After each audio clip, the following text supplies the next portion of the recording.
A commercial flight from Nashville to Los Angeles, November 1965. Johnny Cash is in first class, 3 hours into the flight, barely conscious from the pills he took before boarding. Sitting across the aisle is Merle Haggard, newly signed artist, 28 years old, on his way to his first West Coast recording session. And Johnny Cash just woke up, confused, disoriented, and started talking, loudly, about things that should stay private, about people, about failures, about the things you don't say when you're high and can't control what comes out of your mouth. Merle is watching, the other passengers are watching, the flight attendants are watching, and Johnny Cash has no idea he's destroying himself in front of everyone. November 1965. Johnny Cash was in the middle of his worst period. The pills had stopped being a tool and become a necessity. Amphetamines to wake up, barbiturates to come down. The cycle had become so automatic he didn't even track it anymore. He'd taken a handful of something before boarding the flight, probably intended to sleep through it. Instead, whatever combination he'd swallowed was making him wired, confused, unable to regulate himself. Merle Haggard was in the early stages of his career. He'd been in San Quentin for robbery, got out, started playing music, caught the attention of some producers who thought he had something. This was his first major opportunity, flying to Los Angeles to record, to see if he could make it. He'd recognized Johnny Cash immediately when they boarded, wanted to introduce himself, but Cash had stumbled to his seat, put on sunglasses and leaned against the window, clearly not in a state for conversation. So Merle left him alone, settled into his own seat across the aisle, thought about his own recording session, his own chance. 2 hours into the flight, Johnny Cash woke up, not gradually, suddenly, disoriented, looked around like he didn't know where he was. Then he saw Merle, stared at him for a long moment. "I know you." Merle nodded. "Merle Haggard, we haven't met, but I'm a big fan of your... You were in prison." Several passengers' heads turned. Merle's voice was careful. "Yeah, San Quentin, but that was... I played there. Did you see me? Were you there when I played?" "No, I had already been released by then." Johnny nodded slowly, processing. Then he started talking, not to Merle specifically, just talking, loud enough that the entire first-class cabin could hear. Johnny Cash started talking about the pills, about how many he'd taken, about the different kinds, about which ones worked and which ones didn't. "The problem with the yellow ones," he said, to no one in particular, "is they make you think you're fine when you're not. You feel alert, sharp, but you're not. You're just high enough to not realize how high you are." A flight attendant approached. "Mr. Cash, can I get you something? Water? Coffee?" "I need more of the white ones. Do you have any white ones?" "I'm sorry, I don't understand." "Pills, the white pills. I took the yellow ones before we took off, but now I need the white ones to balance it out." The flight attendant's face was professionally neutral, but her discomfort was obvious. "I'm afraid I can't help with that, Mr. Cash, but I can bring you some water." "Water doesn't do anything. Water just makes you have to piss. Then you're high and you have to piss, and you can't sleep because you're thinking about pissing." Several passengers were staring now. Some looked away. Some kept watching with the horrified fascination of witnessing someone important falling apart. Merle Haggard sat very still, not sure what to do. This was Johnny Cash, the man who'd sung "I Walk the Line," who'd performed at prisons, who represented something significant in American music, and he was coming apart at 30,000 feet. Johnny Cash kept talking. The pills had stripped away whatever filter normally prevented him from saying certain things out loud. He talked about his first wife, about how he'd destroyed that marriage, about the guilt that lived in him like a physical weight. "I loved her, Vivian, I really did, but I loved the music more, loved the road more, loved the pills more, loved everything more than I loved her, and she knew it. You can't hide that. Women know when they're not the most important thing. A businessman 2 rows up shifted uncomfortably. His wife whispered something to him. And my daughters, I've got 4 daughters. You know how many times I've seen them this year? 7. 7 times. I've seen my own children 7 times, because I'm always somewhere else, always on a bus or in a studio, or so high I can't remember where I'm supposed to be. His voice was getting louder, more agitated. People think being famous means you've made it, that success fixes things.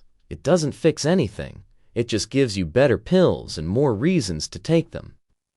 Merle finally spoke, quiet, trying to give Johnny an exit.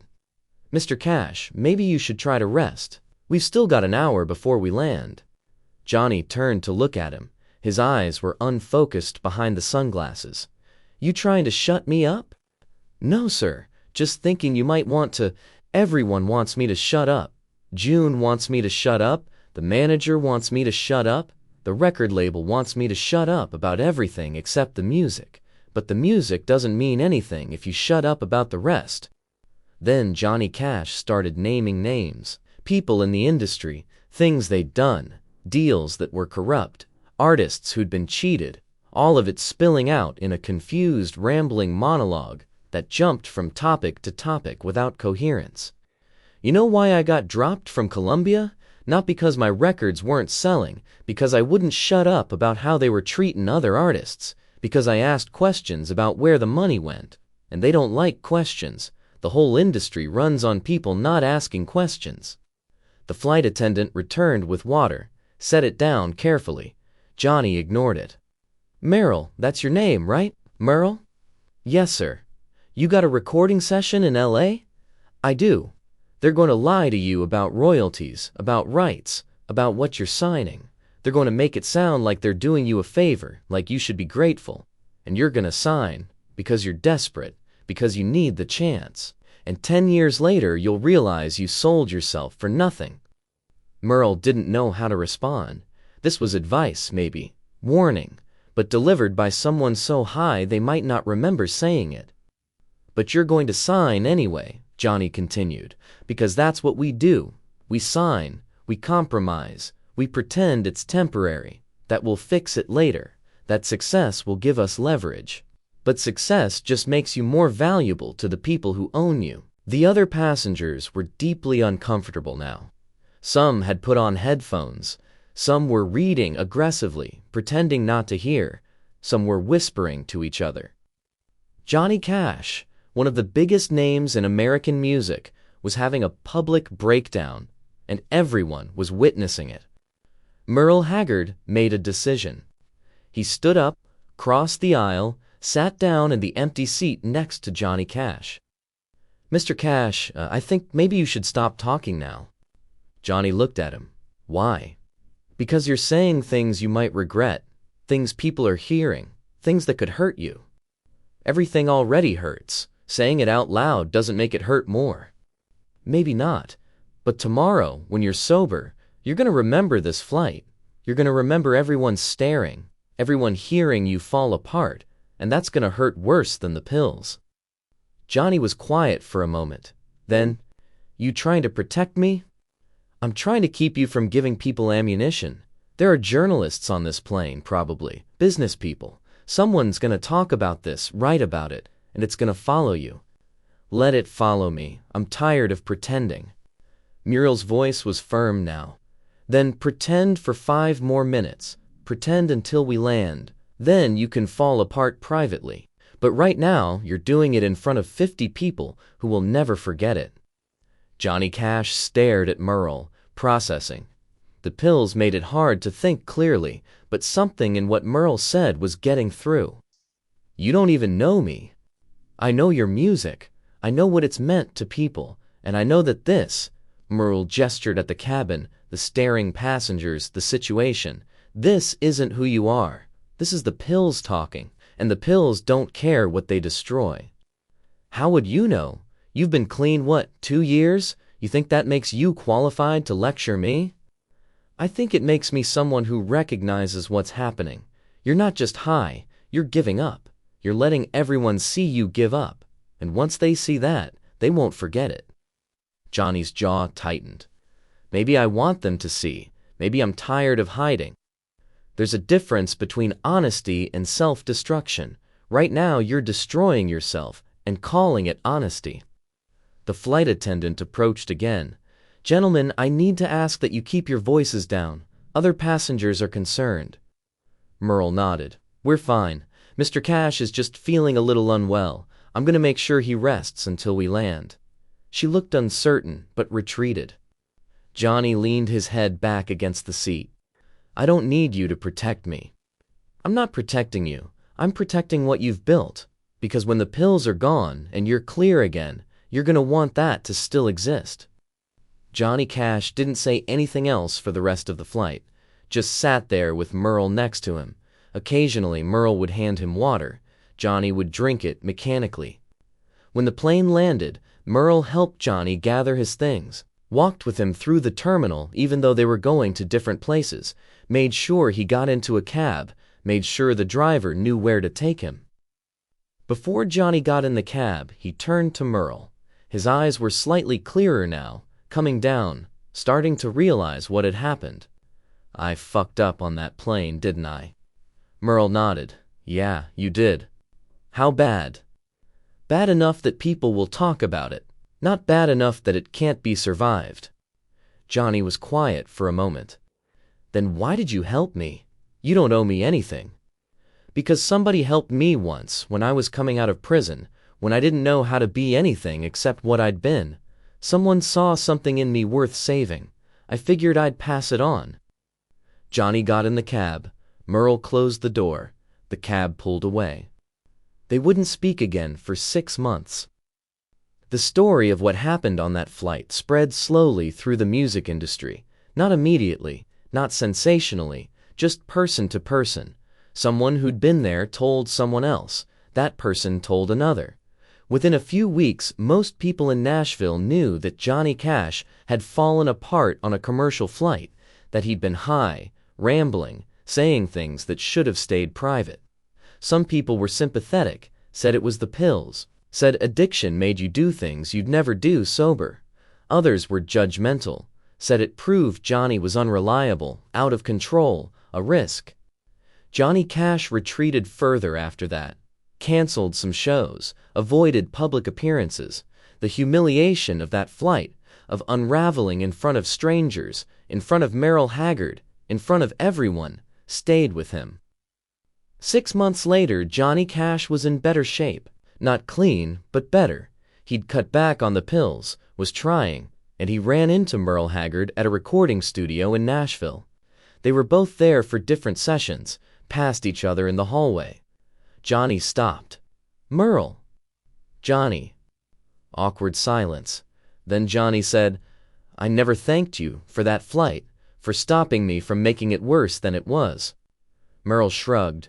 You would have done the same. I don't know if I would have. I don't know if I would have had the courage to sit next to someone falling apart and tell them to stop. Most people just look away. Most people aren't trying to survive the same thing you are. Johnny nodded slowly. The pills? The fear that if people see who you really are, broken, struggling, barely holding it together, they'll stop listening, they'll stop caring. So you hide until you can't hide anymore. And then you fall apart on an airplane and hope someone's there to help you put the pieces back together.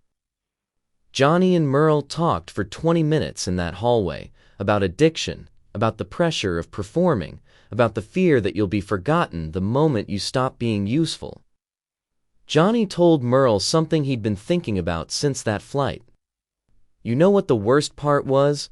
Not that I was high, not that I was saying things I shouldn't. The worst part was that some of what I said was true, about the industry, about compromise, about selling yourself.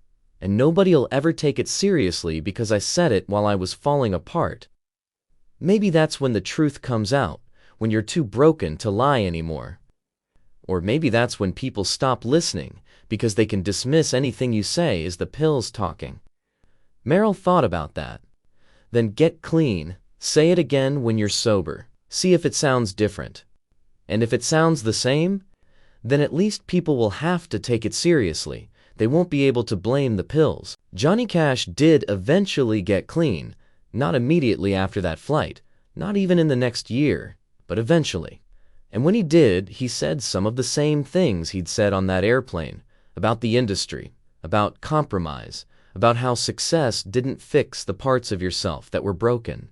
But this time, people listened, because he was sober, because he'd survived, because the message coming from someone who'd been through it and come out the other side carried weight. Merle Haggard later said that watching Johnny Cash fall apart on that flight taught him something important. Addiction doesn't just destroy you privately, it destroys you in front of everyone. And the hardest part isn't getting clean, it's living with the fact that people saw you at your worst and might never be able to see you as anything else. But he also said Johnny taught him something else. You can survive being seen. You can survive people knowing you're broken. What you can't survive is pretending you're not, because pretending takes more energy than recovering.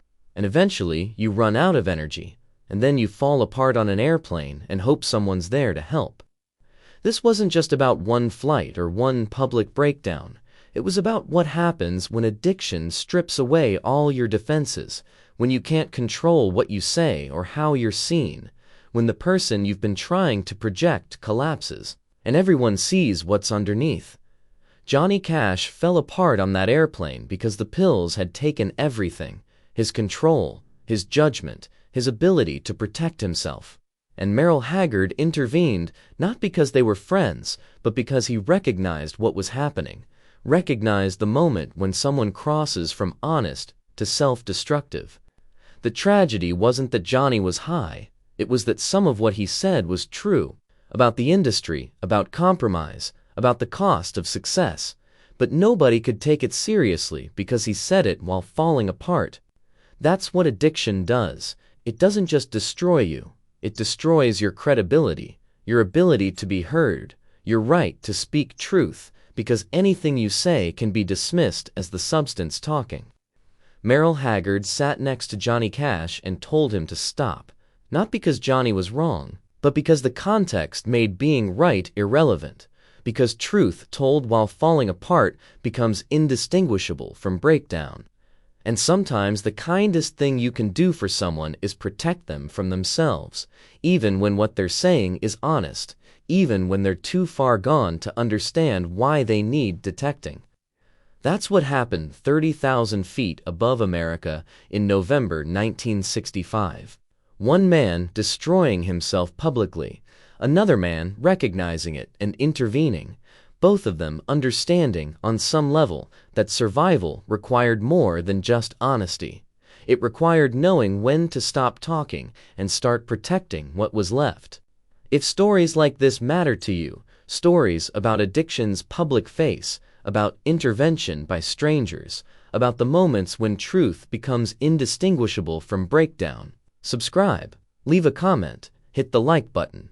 These are the moments that don't make official biographies, the humiliating collapses, the interventions by people who barely knew you, the times when someone had to protect you from yourself because you'd lost the ability to do it alone. This is history told from the worst moments. And if that matters to you, I'm glad you're here.